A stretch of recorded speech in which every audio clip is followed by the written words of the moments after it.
It began one evening when I pulled into my driveway and noticed something that made my stomach turn. A large SUV was parked directly in front of the fire hydrant near my house. At first, I figured it was a mistake. Maybe someone had parked there in a hurry, or they didn't realize what they were doing. But the next day? Same car. The day after that? Still there. And it kept happening, day in and day out, completely blocking off the hydrant like it was a reserved spot. The worst part? The HOA wasn't doing a thing about it. Not a notice. Not a warning. Nothing. This wasn't just another petty rule being ignored.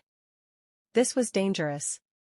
If a fire broke out, and emergency crews needed access to that hydrant, they'd be out of luck, all because someone didn't want to walk a few extra feet from their driveway. And that thought? That was what pushed me over the edge. I'd tolerated the HOA's ridiculous policies long enough, but this wasn't just about rules, this was about safety. So I reached out to the HOA to file a formal complaint. Surprise, surprise, they brushed it off.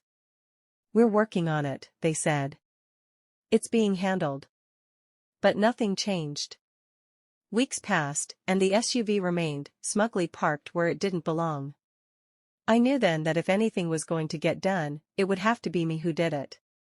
I contacted a local water delivery service and booked the biggest tanker truck they had, a beast holding 5,000 gallons. I didn't give the HOA a warning, didn't run it by the board. Why would I? They'd ignored the issue long enough. When the truck rolled in, its engine grumbling like thunder and its shiny red tank gleaming in the sun, neighbors came out of their homes to stare. And I had the driver park it directly in front of the hydrant, or rather, where the hydrant would be if the SUV wasn't blocking it. I snapped photos for good measure. It was a sight. And sure enough, out came the infamous HOA queen herself, Karen. She stormed over to me, eyes blazing. "What is this supposed to be?" she barked. I stayed calm. Told her the hydrant had been blocked for weeks, and the HOA had done nothing. "So," I said with a little smile, "I figured I'd provide an alternate water source, just in case."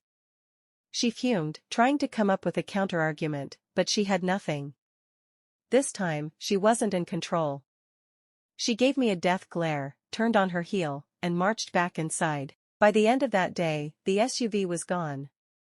Just like that. And the hydrant? Visible again, untouched and accessible. It was drastic, yes, but it worked. The whole neighborhood got the message. Some rules aren't about control or